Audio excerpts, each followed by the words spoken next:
Fuji Kiseki, the Phantom Triple Crown of Uma Musume. So we have another Phantom Triple Crown. Interesting. By Pyrrhixz. Also, if you like this kind of content, please consider liking and subscribing. Support is appreciated. We go in. Yeah. Let's see which ones that is. In the world of horse racing, there are several instances of horses who retired far too early, whether it be due to injury or a tragic. Yeah, Raishara was one, right? He brings it up right here. Who else was in there? Agnes Tachyon was in there as well. The last one, I forgot which was the last one, but the last one we reacted to also ended quite early. On a good note, though, which is really nice. Passing. These horses were unable to truly display their talent with the duration of a full racing career. Silent Suzuka and Agnes Tachyon are two well-known examples. Yeah, Silent Suzuka as well. Okay. Examples in the Uma Musume fandom. However, there would be one more shining star amidst these what-if stories. An Uma who would be the source of inspiration for Jungle Pocket, one who dazzled the audience and took the racing world by storm. This is the story of Fuji Kiseki, Japan's dazzling star. Fuji Kiseki was born on April 15, 1992 at the Shadai Farm in Hokkaido. The Shadai Farm, as mentioned in past videos, is a major center for the world of Japanese horse racing. This farm is run by the Yoshida family. Most notably, this farm would be instrumental in elevating Japanese horse racing with the acquisition of Sunday Silence in 1990. Sunday would be Kiseki's sire, and the sire of over 1,500 foals. 1,500, by the way. Bro is busy. Bro is really busy. Wow. I'm always astonished when I hear the numbers of how many offspring these horses can produce. Is like crazy, like 1,500. It's just wild. Sunday Silence was an incredibly strong racehorse from America who would be Japan's leading sire for over a decade. Even in modern day, his lineage acts to shape the racing world. In addition to Sunday Silence. So you're essentially saying he's the Genghis Khan. He's the Genghis Khan of horse racing. Essentially, when it comes to like making babies, because like right, Genghis Khan was like making so many babies that people still have his DNA. It's just interesting. What are these names? Halo, Wishing Well. That's French. Marston's Mill. Hail to Reason. Interesting name. Cosma. That's actually a cute name. Funnily enough, there's like actual people who have this name, not just horses. Understanding. Mountain Flower. That's also cute. Wild Risk is pretty cool. Anguar is also pretty cool. In Reality. Interesting name. And Millicent. Interesting. Like Cosma.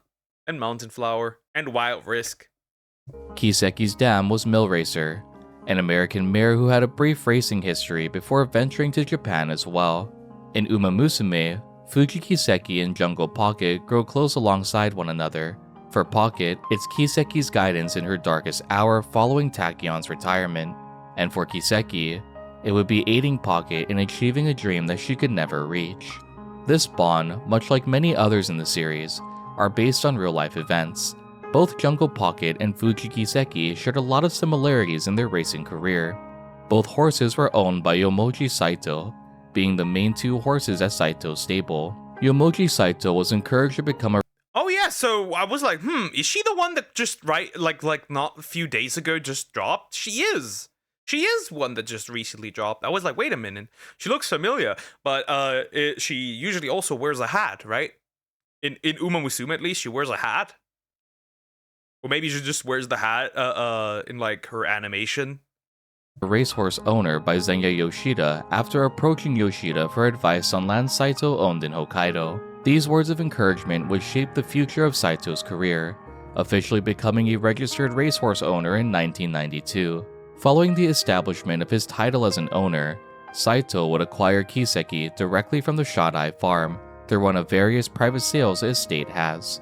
Even long after establishing himself as a racehorse owner, Saito still fondly recalls the early days of his career, describing the elation he felt when purchasing a new horse and the process of naming that followed. A common practice in Japanese horse racing is using a prefix for all horses owned by a certain group or individual. Examples of this are the Mejido and Simbali horses, named after the farm they were born on. Saito instead aimed to have a deeper meaning behind the horses he acquired. He wanted to first Wild race outfit having her physique's out. Yeah, I was like, wait a minute. I was like, when I saw like the introduction, right, when you open Uma Musume and like you'll see like the animation of the horse, and I was like, god damn, bro, why are her tits out? I'm assuming probably very likely that this design choice probably came from, you know, the man owning the horse. Most certainly. I'm pretty sure they wouldn't do it otherwise. Or maybe they're just free reign and like they just say like, actually, let's make this horse side boobs or inner like cleavage visible, whatever. incorporate his hometown of Fuji City and a meaningful term alongside naming Kiseki. Seeking advice from a friend knowledgeable in minerals, Oh, cool. So she's named after Mount Fuji. Saito came to settle on the name Fuji Kiseki, which would pay honor to Saito's hometown with Fuji, and with Kiseki translating to miracle or glittering stone. Woo! Cool. Nice. With this naming scheme, Saito hoped that Kiseki's career would be miraculous, creating a horse who would shine and traverse a glorious path throughout the course of their career. This term, Kiseki, would also be a direct visual representation in beginning of a new era, being the shining stone on the necklace Jungle Pocket wears throughout the film. This not only is a direct reference to the name Fuji Kiseki, but also pays a subtle nod to the legacy Pocket carried on in honor of the Uma she admired so much. Pocket always carried the stone with her, and only when she faced extreme hardship following Agnes Tachyon's retirement did the stone show signs of imperfection, a direct contrast to the word Kiseki's meaning. Only through Fuji Kiseki would Pocket regain herself. Running in high heels? Yeah, it's very, what's the word? That must be uncomfortable. But then again, Samus can run in high heels, so I guess. Continuing the legacy left behind by her senior. With such a meaningful history behind his name, Kiseki would be paired with Sakai Watanabe, who would act as Kiseki. What is... This horse is flabbergasted. What? This could be like a reaction image. Like, what is bro seeing? Bro is flabbergasted. He was flabbergasted. Kiseki's trainer and be jockeyed by Masayoshi Ebina for his debut race. While training Kiseki, Watanabe stated that he suspected he'd start slowly due to a struggle with getting Kiseki out of the gate. Even with this bump in training, Watanabe had faith in Kiseki's ability to be able to spurt down the final straight. Win or lose, they wanted to see how Kiseki would perform, treating this 1200-meter debut as a mile race despite the difference in distance. Alongside Watanabe, Ebina would also see firsthand just how capable Kiseki was as a racer. Ebina would recount the fact that the horse would move so quickly and smoothly that he had to do little to control or keep his pace. Even with the short distance of his debut, both Watanabe and Ebina stated that Kiseki still had a lot left in the tank. He ran sprint and mile races as if he were walking. With all these impressive feats, even prior to his debut, the belief was there that Fuji Kiseki could have a possibility to win a race in the classics. On August 20th, 1994, Fuji Kiseki would enter the gate for his debut race, despite being at the back of the pack and a slight mishap occurring on the racecourse. Fuji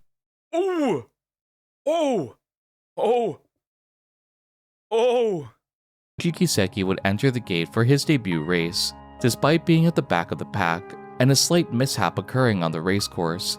Kiseki would pull ahead and secure the first one of his career. He not only— Ouch! Ouch! I hope the horse is okay. I hope the horse is okay. I hope the horse is okay. I need some info. Is that horse okay? And the trainer, of course. Ow! He win this race, but will win with over 5 lengths over the second place horse of Shell Queen. Just as his trainer and jockey had predicted, Fuji Kiseki showed a display of dominating power with his maiden debut. From an early age, Kiseki was highly evaluated as a top horse from the first crop of Sunday Silence offspring, and winning his debut, Watanabe and Saito wanted to see just how much this gemstone could shine. Instead of sticking to sprint races, Kiseki would instead aim to compete in the Momiji Stakes, an ungraded mile-long race held in October. This race would pit Kiseki against the first rival he'd faced in his short career, Tayasu Tsuyoshi. In addition, Ebina would not be jockeying Kiseki in this race either. Instead, Kiseki would be jockeyed by Koichi Tsunoda, the jockey who'd ride Kiseki for the remainder of his racing career. Just like his debut, Kiseki would stay mid-pack for a majority of the race and begin to advance approaching the final homestretch. Unlike his debut, Tsuyoshi would pursue, quickly tailing as they approached the finish line. Keeping the lead, Kiseki would pull ahead of Tsuyoshi, claiming his second win barely by a half length over second place. This result would also be a record time of 1 minute 35.5 seconds. Okay, we're setting records here. We're setting records. Cool, very cool. As the year came to a close, there was one race for Kiseki to participate in that would solidify him as one of the strongest of his age group. This race would be the Asahi High Sansei Stakes, which is considered as the most 492 kilograms plus 6? Maybe the gear, I guess? Does that mean? I don't know. Interesting.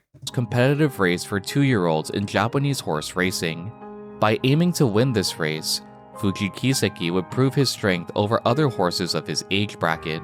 A lot was on the line not only to continue Kiseki's winning streak, but also to make a statement. Kiseki, being the first crop of foals by Sunday Silence, had the opportunity to usher in a new era of racing, showcasing the strength this new dominant lineage would bring to Japan. This race, held on December 11, 1994, will also have Kiseki race against Ski Captain, another strong contender who'd be seen as a rival at this point in Kiseki's career. Not only would this be Fuji Kiseki's first state-graded race, but it would also be his first G1 participation as well. This would be seen as a display of confidence Watanabe had for a strong performance. When exiting the gate, Kiseki had performed the same as his previous 2 races, keeping his pace and accelerating at the final corner. This would be the closest race yet, with Ski Captain quickly gaining on the lead position. Barely by a head, Fuji Kiseki would win the Asahi High, solidifying his position as the strongest 2-year-old horse of 19. Oh, that is barely by a head. That is very close. Look at that. That's incredibly close. 1994.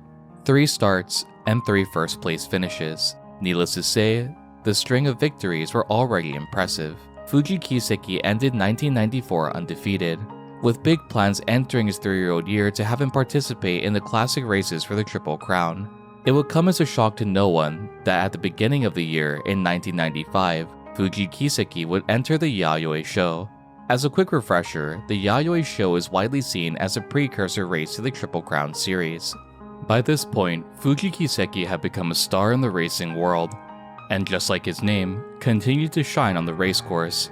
Fuji Kiseki was the overwhelming fan favorite to win this race as well.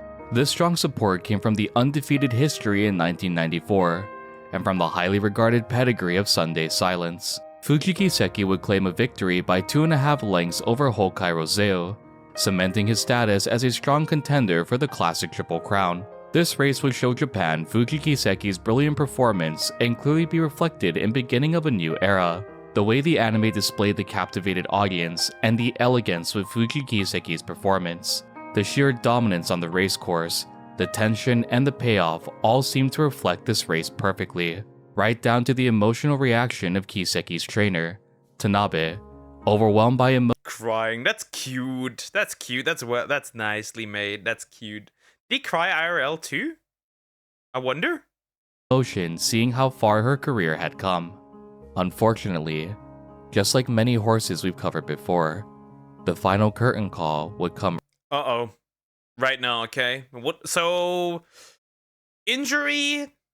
I hope not death. The best case scenario is just an injury right now. That would just retire him, but I know how this usually goes. early for Fuji Kiseki's career. After the Yayoi Show, a training schedule was set to have Kiseki participate in the Satsuki Show, the first leg of the Japanese Classic Triple Crown series. Before proper training and conditioning could begin, it was discovered that Kiseki had a bowed tendon, effectively ending his racing career.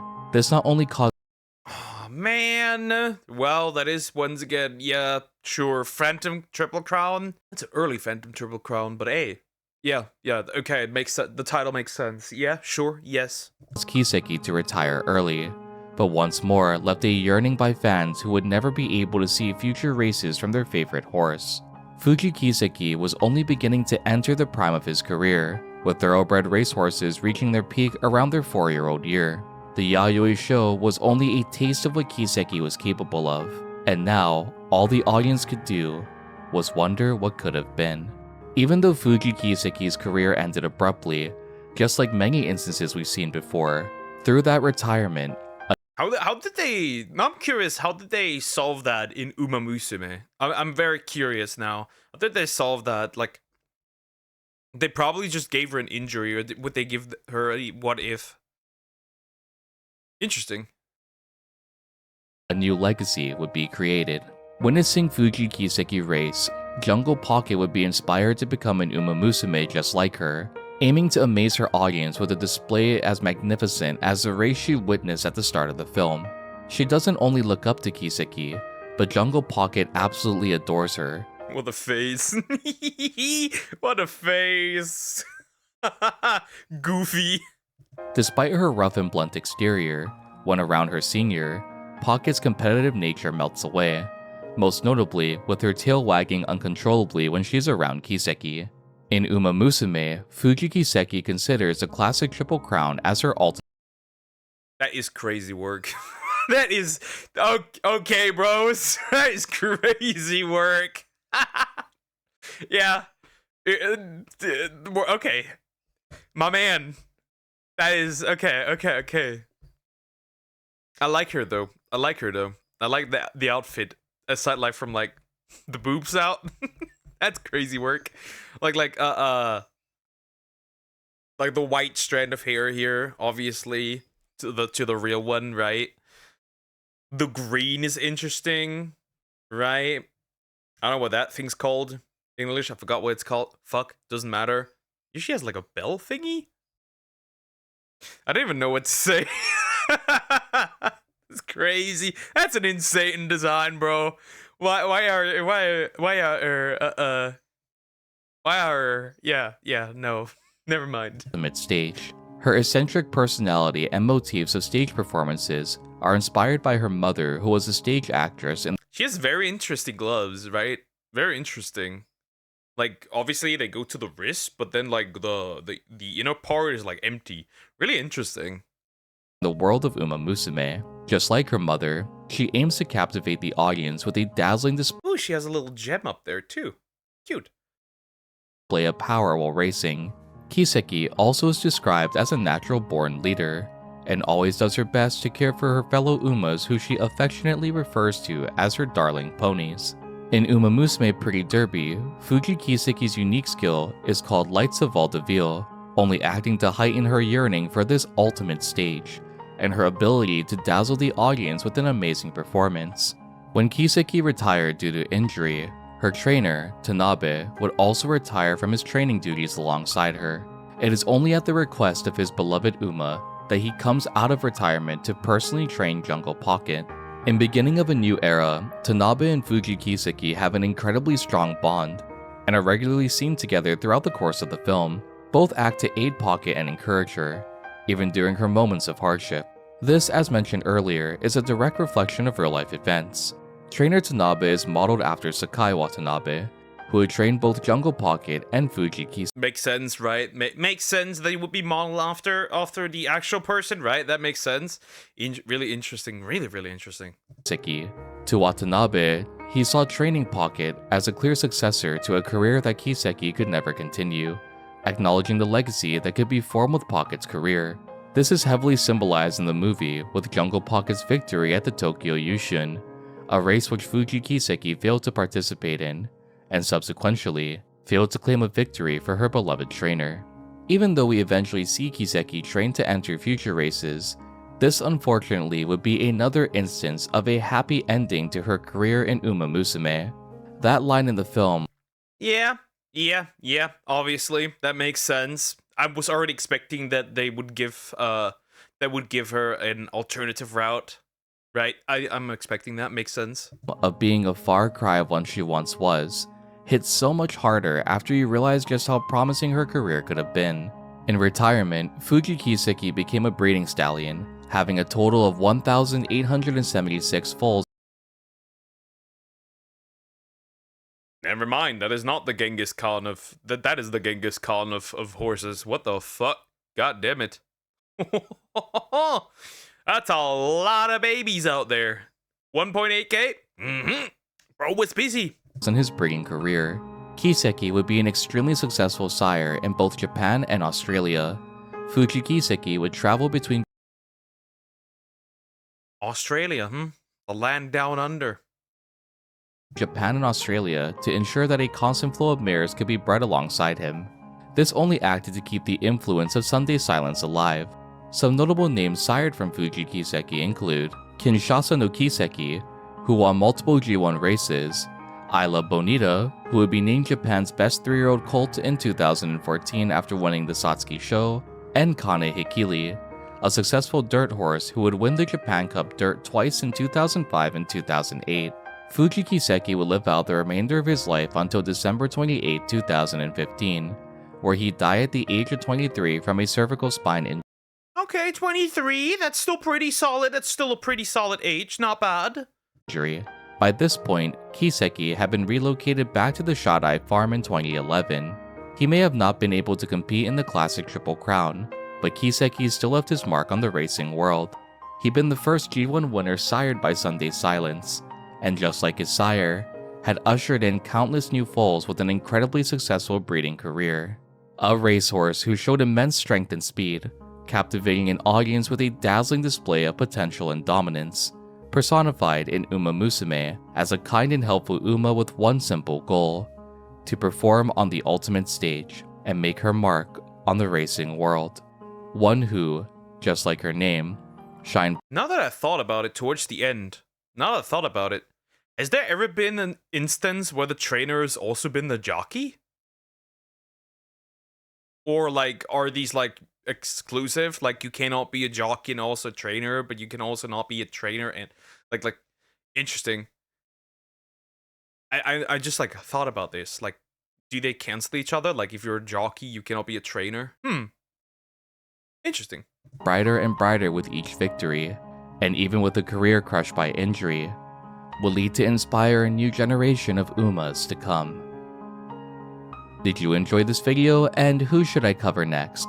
Be sure to let me know in the comment section down below. Thank you all for joining me, and as always, I will see you all in the next video. I need a full 1 hour video of Haru Urara and every single race in detail. Yeah, I'm still voting for our daughter Haru Urara. Obviously, she needs that full on video. She needs that, right? Not just like the short one, but like an actual big one, like a big video, right? It would happen for Grass Wonder. It should happen for Haru Urara next, obviously. Yeah, Fuji Kiseki is interesting. Interesting. Had a solid chance of actually being a Triple Crown. Like, actually a solid chance of being a Triple Crown. We unfortunately never got to see that. Good that they gave her a good ending in Uma Musume. Good that it was just an injury and not an accident or anything, right? 1.8 children is crazy. Yeah, I think Phantom Turbo Crown is very accurate. It does fit. Anyways, like, comment, and subscribe.